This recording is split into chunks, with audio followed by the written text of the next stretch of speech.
Good morning, good afternoon, and good evening. If you're with me on my lives, I always open up the same way because it is so very cool that regardless of what time zone we're in or where we are in the world, we can all come together at the same time, at the same place, in the same place here on LinkedIn and have some great conversations. So I want to welcome everyone to the Blue TV Wednesdays, usually at 11 a.m., but we are here at a special time at 10 a.m.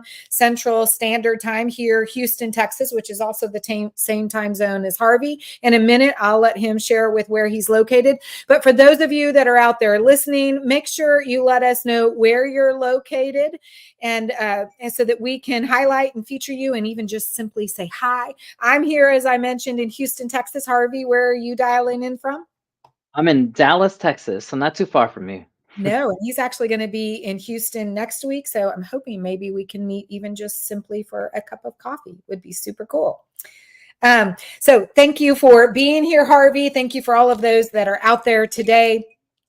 We have an exciting conversation. As everyone knows, Blue TV is really centered around LinkedIn. How do we do a better job at leveraging LinkedIn for essentially social selling, growing our businesses in a way that enables us to truly see the results and the success that we want? So each week, we have conversation with those who are doing an amazing job on LinkedIn. We learn a little bit about them, as well as we also learn, hopefully, some great new practical tips that you can take back after our session and start applying so you too can see some of the same results that we here. It's Wednesday. I have had 2 cups of coffee already. But anyway, so that you can see some of the same success that we have. So I would never do Harvey quite the justice of introducing him because he's such an amazing individual. I'm just going to share how I met him, and then I'll let him take it over and do his own introduction. But I met Harvey actually only this year. We are in the same group and the same community. What I love about Harvey and why I'm so attracted to our friendship or our relationship is that he is not only a doctor, which I do think that we need to have more doctors on this platform messaging some of the great wonders and things that are the new advances that we're having, the new challenges that we're being faced with, how we're solving to them, but also because he is all things AI. As you all know, I talk about sales, AI, and humanity, and he really encompasses all of that. And he's doing some amazing things. So I'm not going to take any more of your time. Instead, I'm going to pass it on over to you, Harvey, and allow you to do your own introduction for us. Well, thank you for having me. Number one, I appreciate it. It's always fun to be at these things and then just to kind of give back to the community. A little quick background about me. I'm an ER doctor for 20 years, believe it or not, lots of gray hairs you really can't see. And as well, I'm doing lots of different fun things. Quick picture here about me. I'm an ER doctor. I have an MBA in business. I've had multiple businesses, including owning hospital systems, my own staffing company, billing company, and then a couple of fun little highlights. I was the first person in the world to write an app called IV Meds. When the first iPhone came out, you literally would tap it 3 times and you would have the dose of the medication. The second interesting thing I want to share is it was November 30th, 2022, and this thing called ChatGPT came out. Happened to be sitting in this office typing away. And when I got to play with that, I thought, wow, this is going to change the world. And so I wrote a book on how to use ChatGPT in healthcare literally within that first month. And I had it out into the public on how to use it. And so, big picture about me, I'm a speaker around the world on AI in healthcare. The entrepreneur in me, I'm constantly developing different applications and AI programs with my business partner on how to make things more efficient. And then the third is I'm a consultant around the world, just talking to different startups and companies on how to use AI to be more efficient. Amazing. I mean, see, I could not have done him any justice by doing the introduction for him. I mean, this man, Harvey, what I love about you is that you're not afraid to just go for it, right? We talk about, especially here on LinkedIn, we talk a lot about, you know, executing, right? People are fearful of really just creating content. And remember that creating content isn't always just your own content. It can also be a commenting strategy, but most people are so fearful of actually working, starting or executing. And if you just execute, but man, you execute over and over and over again. I mean, just amazing. So tell us how you got into the AI space, because I think this is really important, because you have taken on, everyone's talking about AI. We're all talking about technology and what it can do for us. But how did you said you mentioned that app, but what prompted you to really go down this technology path? That's such a deep question. And honestly, the way it went down is the following way. As a doctor, my heart is just 100% patient. I want to do whatever I can. And I'm not just saying that. I really, when I spend time with the patient, I really want to spend time. And it goes back to a moment that I had in the hospital system where I literally was being called into the office often saying, "Hey, you're spending too much time with your patients." And I would argue back saying, "I'm within the average of doctors. I'm actually not doing anything bad. I have no lawsuits. I'm actually having great presentation skills with my patients, and they love me back. So that's not an issue." And it bothered me so much that the system was created to just kind of hurry up and get people in and out. And I thought, our healthcare is not the best. And when I got to see AI and what it could do, my brain just blew up. And I thought, I'm going to do a public service announcement. It never was intended to be a business, never intended to do anything other than just giving back to the public. And so as I started giving talks to physicians, to hospital systems, patients, all of a sudden, people around the world were reaching out, literally around the world. Portugal, China, Australia, countries saying, "Hey, can you come to our country and give a talk on how to use this?" And so that's literally how this all started. It started from a good place in my heart to just give back. I call it my public service announcement. And this ended up growing bigger and bigger and bigger to the point where now it's morphed into all of these things. Well, and I think when we talk about LinkedIn, it is really, you have to, as individuals, I feel like, in order to see true success, and I mean long-term sustainable success, you have to come from a place of giving and serving. But here on LinkedIn, you really have to come from a place of giving and serving, right? I always say lead by serving and the rest will follow. And that's exactly what you do, which I just love, right? So tell us how, when we think about all the things you're doing, I mean, now you're on a global stage. Tell us what that is like to be recognized globally. I mean, most of us are just super excited when we get to do things here around the US, but, or for those of, whatever country you're in within your own country, but to be on a global stage, what is that like? Yeah, it's really, really interesting because we all have different backgrounds, we all have different cultures. But imagine taking you out of your comfort zone, the United States, and going to a foreign country where you may not know the culture, you may not know the mannerisms. Case in point, there's some mannerisms and things that we say that in other countries is considered rude, and so you have to be extra careful when you speak. The other part to this is there's a cultural norm in every country of even presenting. And so different countries already have different ideas of how you're going to present or what you're going to say.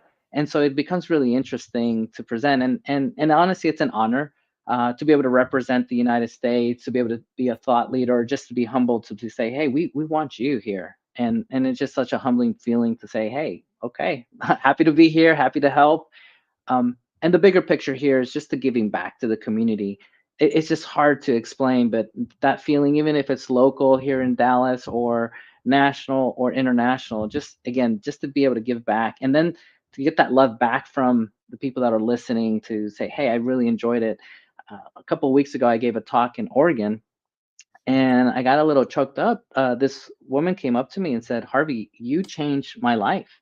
Mm. That talk on how AI can change healthcare really changed the way I think. And I want to incorporate some of these things in how we use medicine in my hospital. And so it's just such a great feeling knowing that I was up there giving a talk, but it wasn't just a talk, it really meant something even more to someone else. Yeah, I mean, the impact that we can make when we are, which is why I think it's so important, especially for those that are fearful of executing. Maybe they have imposter syndrome, maybe they're just not confident. So, imposter syndrome and confidence usually go hand in hand, but sometimes it's the root of it is just their own lack of, and they haven't even gotten to imposter syndrome yet. I mean, I think the real thing is that we are all given gifts, and it is our honor, responsibility, trying to think of all the words to describe, to ensure that we're sharing those gifts.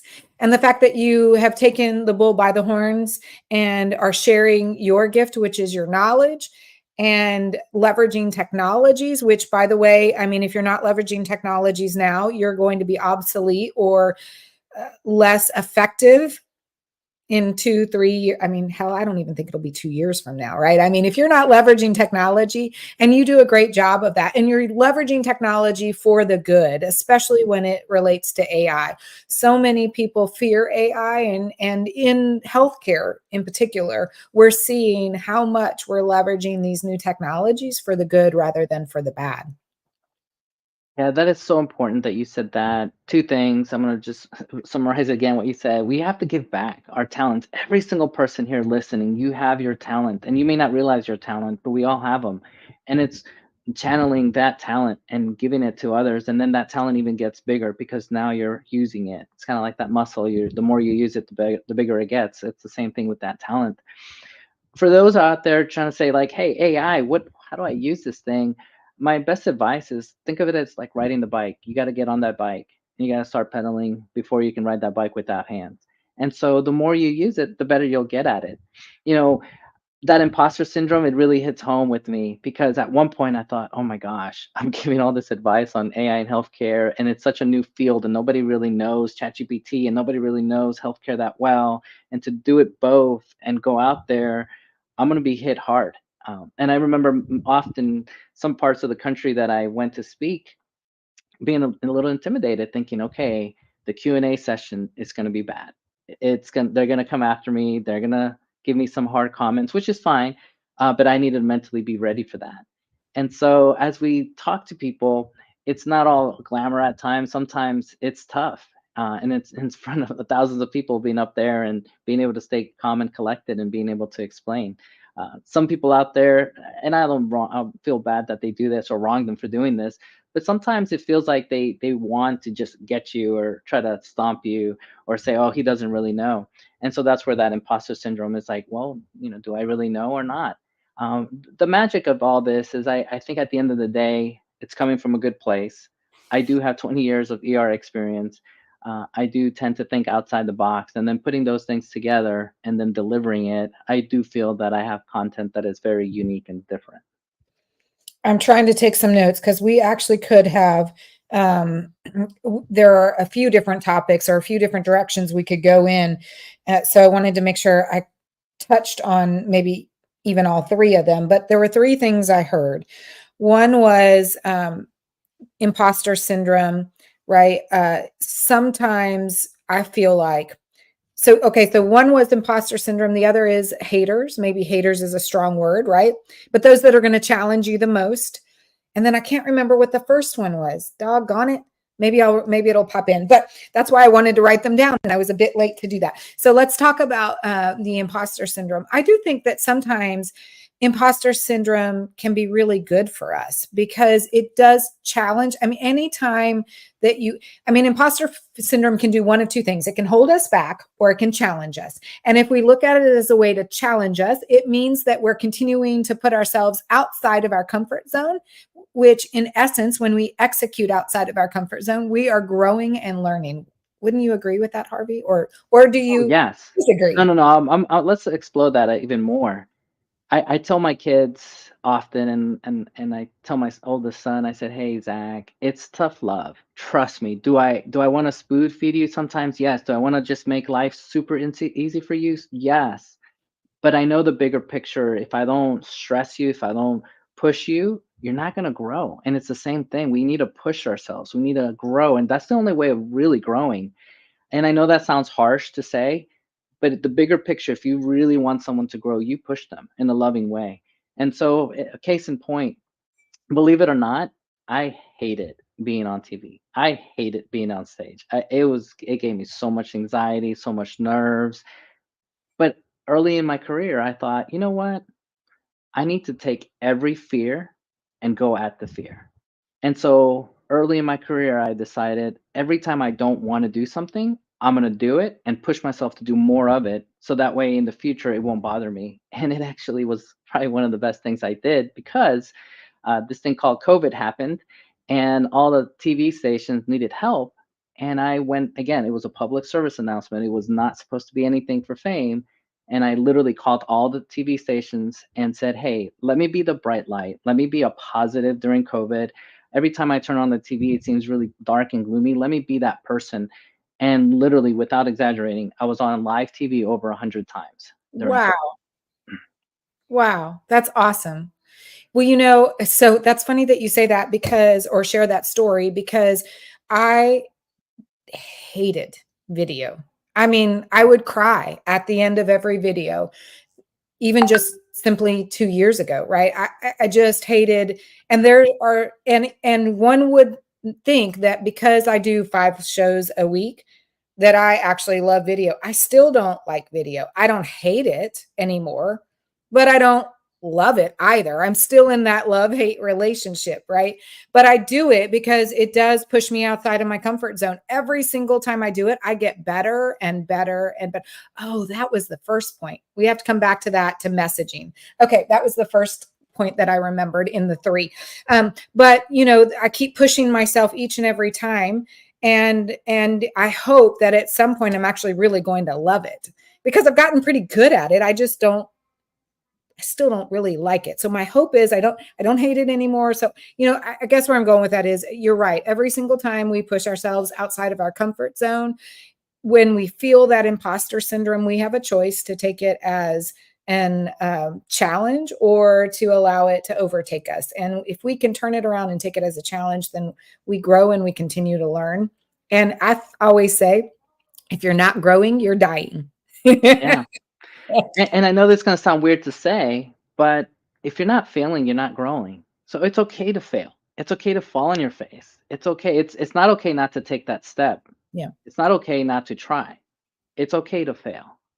And I'll say that over and over because yes, I'm successful, but I failed so much. And the key thing is we have to grow from our mistakes. We have to sharpen our tools and make sure, okay, that didn't play out too well. Let me try it this way. Lesson learned. Let me do that again. Let me do it this way differently. And I think as long as we do those things, we're gonna grow. And I think that's a sort of good transition into bringing AI because at the end of the day, you know, a lot of people are like, why AI? You know, I don't want to use AI, and I understand. I think it goes back to if you understand AI and the following concept, you'll embrace it. And the concept is I truly, truly believe this, and I say it on LinkedIn all the time. And I say human plus AI is better than just human or the best human or just the best AI out there. Because if I'm leveraging what I'm so called bad at and I'm having AI help me, and I'm using my clinical gestalt or my years of experience or my skill set, and I'm combining the two, now it's going to be way more than just one of those things. And so just start thinking about those things of like when you're like, oh, I really don't want to use AI. Oh, I really don't want that. I'm not advocating for or against it. I'm just saying try it like a bicycle again. Try riding that bike and start seeing how you could use it in your workflow. I got a couple of tools in front of me. I'm not promoting them. I'm just, again, it's just part of my workflow. And I'm always trying. This is the Rabbit R1. And it's just think of it as having AI on it. And anytime I have any questions during the day, I literally hit this little walkie-talkie and I speak to it, and it'll find information. It could be something as simple as stock tips or who's playing the World Cup or random things, but it's there.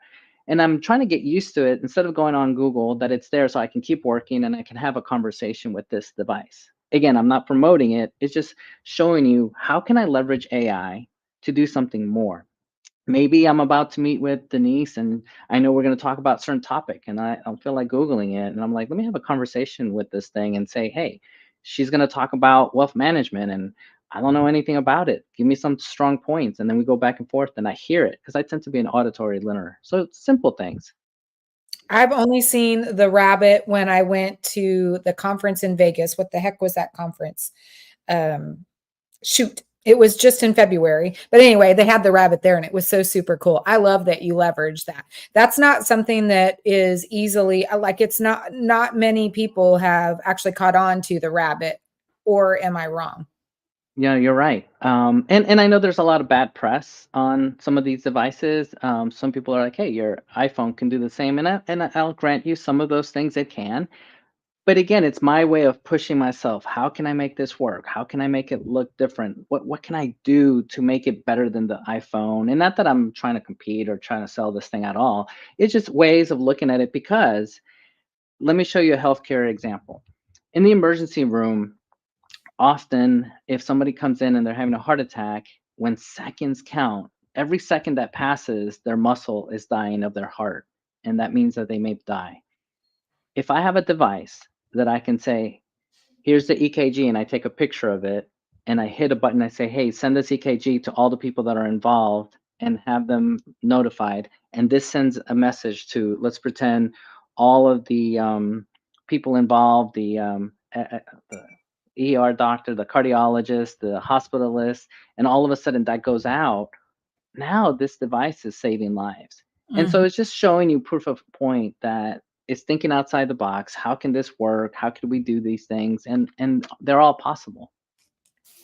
Yeah, I mean, I think AI gets a bad rap because there are some crazy things that are happening that are out of our control right now, such as AGI and ASI. I think it's ASI or AIS. I can't remember. Anyway, which is, AGI is the super intelligent machines, but then you have ASI, which is like they'll even be able to reproduce. I mean, those things are behind the scenes, right? They're already working. I don't know that we can control that. That seems a bit scary. So yes, we do have some negative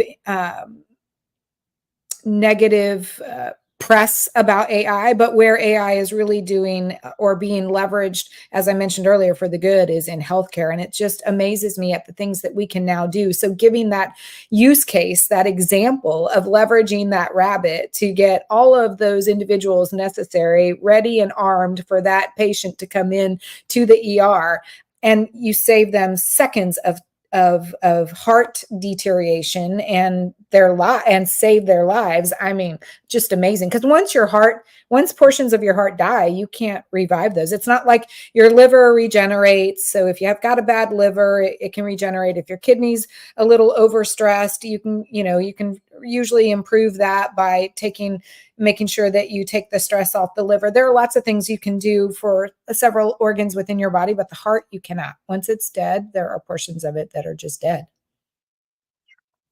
Yeah. Okay. Well, that's getting a little crazy. So we're going to go back to LinkedIn Yes. and some of the things. So, one of the other things I wanted to talk about is that you mentioned was people that maybe are your haters, right? When you're faced with those that are throwing things at you that you're uncomfortable with, that are negative, that you're not sure, they're challenging you maybe in a way that does help you grow, but really is not so nice of them. How do you handle that? You know, having worked in the ER for so many years, it's given me great perspective. At the end of the day, it's not like they have a gun and they're shooting me or spitting on my face or yelling at me or telling me all these horrible things and having to deal with some people that I know have some mental diseases and I'm having to just take it basically. It puts it in perspective. And so at the end of the day, yes, I don't like their tact, the way they're saying things, the way they're attacking. But I always, and I know this is kind of hard to believe, but I always try to take the best out of it and say, you know what? Let me take that to heart. Let me see how I can fix it. Let me see what I can do different. Let me see, maybe there's a hole in my knowledge that they brought out. I didn't even know myself.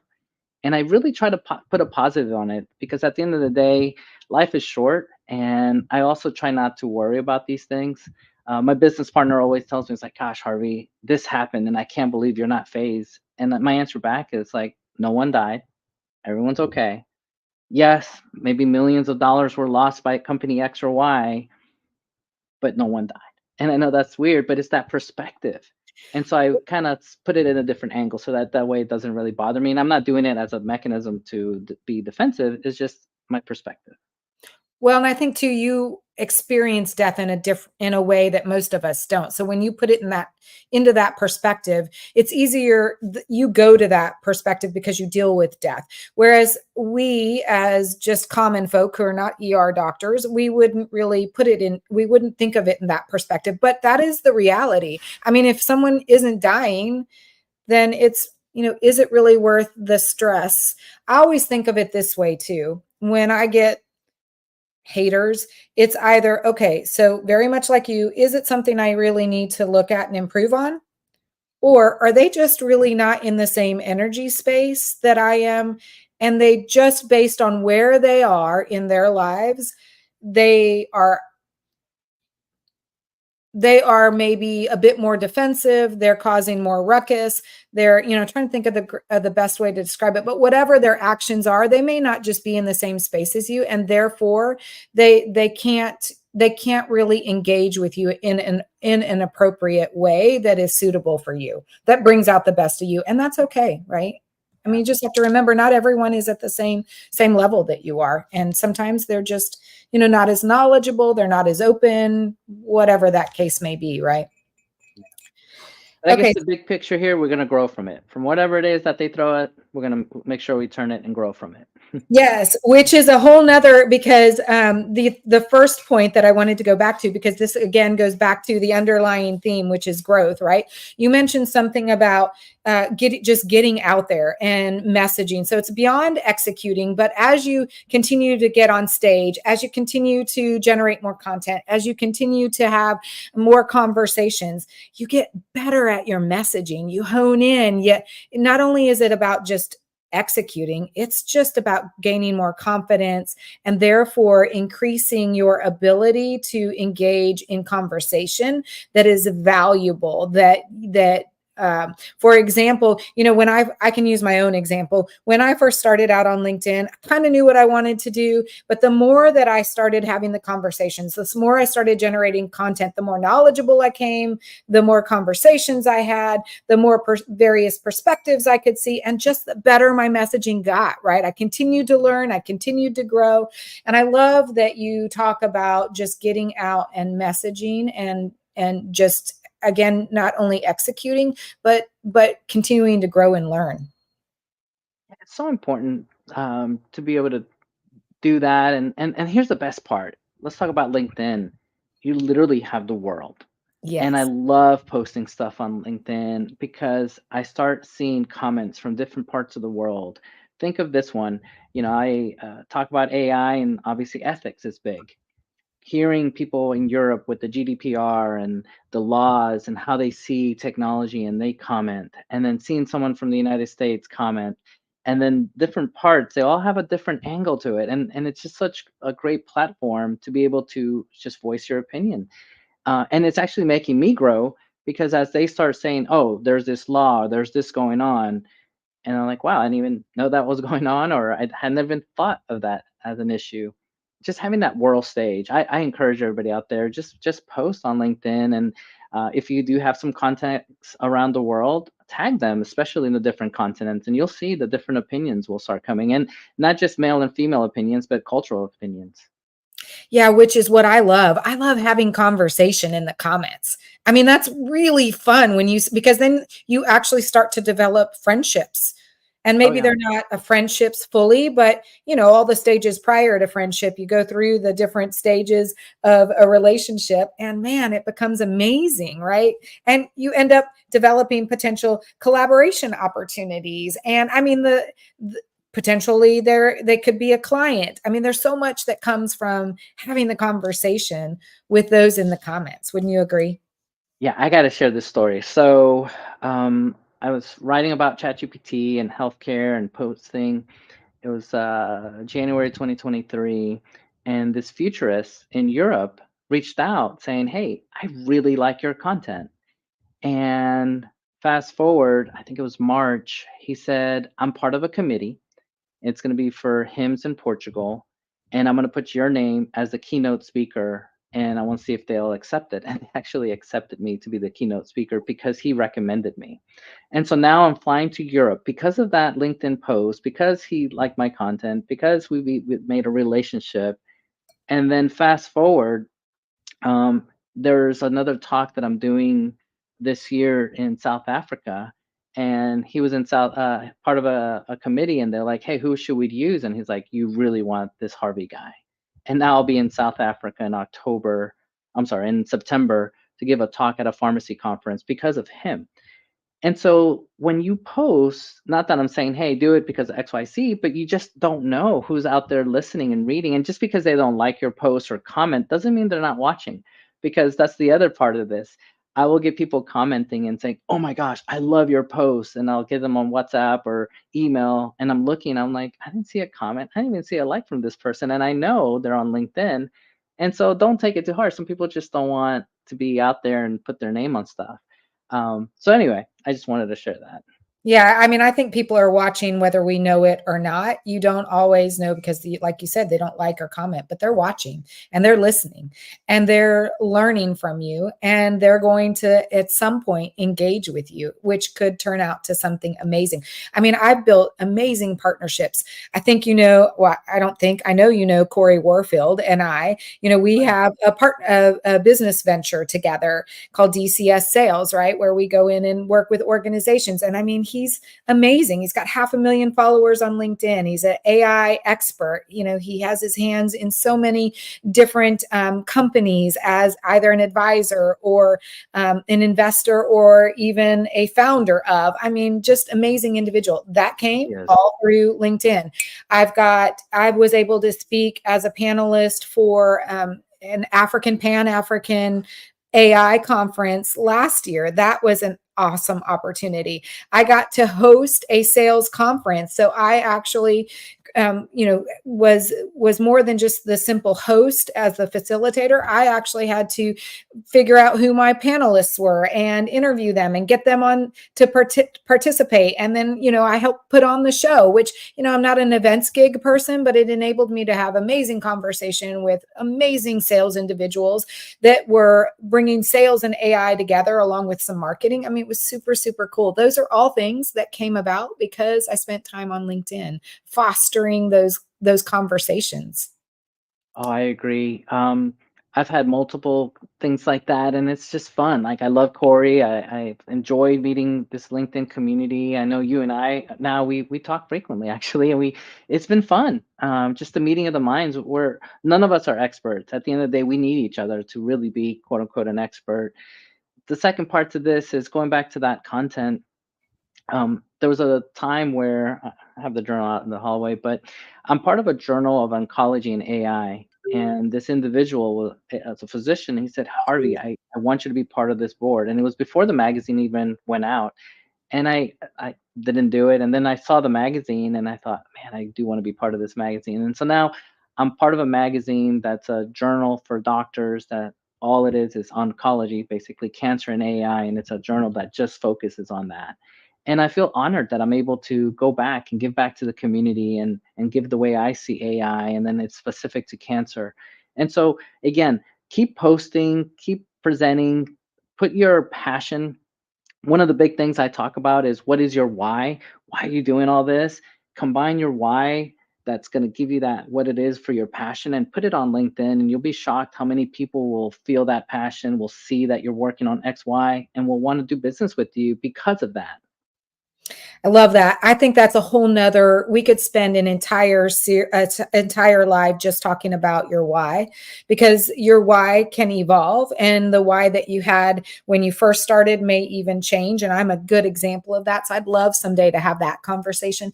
But I do think, I want to be respectful of everyone's time. I know we're starting to get closer to our close time. There's a lot of takeaways here. If I were to maybe summarize just the takeaways that we had, right?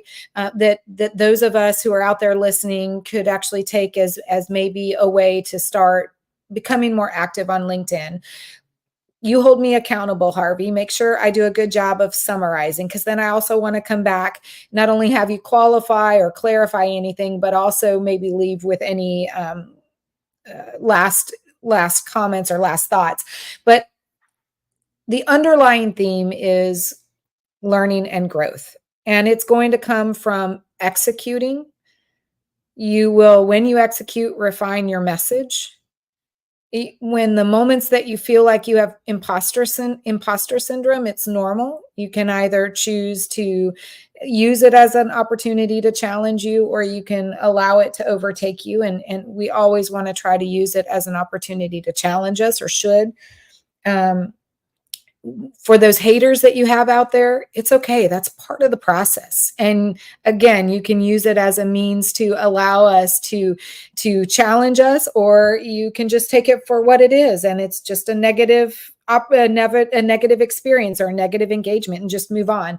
That the more you execute, the better your messaging is going to get. And the beauty of all of this is that as you're learning and growing, you have an opportunity to engage in some amazing conversation that enables you to foster these relationships that could simply just become friendships, or they could even become collaboration opportunities. So we covered a lot in our time together. But if I were to ask you, what would be your parting thought, or something that you would want to leave everyone, what would that be? That's a tough one. At the end of the day, you got to look at it from my lens. As an ER doctor, I value life so much. So my parting thoughts are as follows. Make sure today you call all your loved ones, you remind them how much they mean to you, and you look at your enemies and make peace with your enemies as well. Because we don't know if today is our last day. We don't know what our final hour is. And we want to make sure that when we're remembered in a positive way. I love that. I just talked about, I hope my legacy is kindness when I leave this earth. Kindness. Yeah. So that's a lot to ponder. So my last thoughts, really are, no matter how hard it seems, if you just execute, it doesn't have to be perfect the first time, and it's probably not going to be perfect. That's the reality. But the more you do it, the better you're going to get. And so just take that first step. And if you want to learn how to take that first step, Harvey's got some great tips on how he leverages Chat GPT. I'm sure he can give you some great tips on how to do that more effectively. Or you can just ask either one of us, and we will most certainly share with you or work with you so that you can take that first step, because we all have gifts to share. And it's our job, our responsibility, our honor to share those gifts. And while you may not think someone's listening, they are listening. You just may not realize it. And at some point, you'll see that they are. So I want to thank everyone for being here today on our show. Super excited that you were here, Harvey. I am honored that you spent the time here with us. If you did not have an opportunity to see him on my Caff-AI chat, I will drop the link below, because he was there as well, talking about all things AI. So I'll make sure we have a link to that. If you are on Team Replay, make sure you leave that hashtag Team Replay, and we'll come back and say hello and engage in conversation with you, because again, there's huge value in having conversation. For those that commented, Cello is out there, for example. I had an issue with the comments. They weren't populating in StreamYard, so I was not able to show them on the show, which I mentioned. So I don't know how many people, there were several people out there, but probably didn't comment for that reason, because I can't see them. So, but I want to thank everyone who was out there. Harvey, I want to thank you very much. Oh, look, Harvey's comment showed up though. That's so odd. So I want to thank you for being here, and I appreciate the time that you've given us. And I'm trying to get my mouse moving. I want to remind everyone that we're here usually every Wednesday at 11 a.m. rather than 10. Today was a special episode, but next week is the week of 4th of July for those of us here in the U.S. So we are taking a vacation. I know Harvey's actually coming down to Houston to see his family, so I'm hoping that maybe we can catch up. So when we don't see you next week, we will see you the following week at, again, 11 o'clock Central Standard Time, Houston, Texas time. For those of you, again, that were here, thank you. Happy Hump Day. I appreciate everyone out there. I'm going to end the live by turning on a little bit of music, and then I'm sure we will stay here for a second afterwards. But be sure to leave your comments, and we'll come back to them as we can. Again, thank you, everyone. Have a great rest of your day. Hold on, I'm getting to the music. Here we go. Oh, there we go.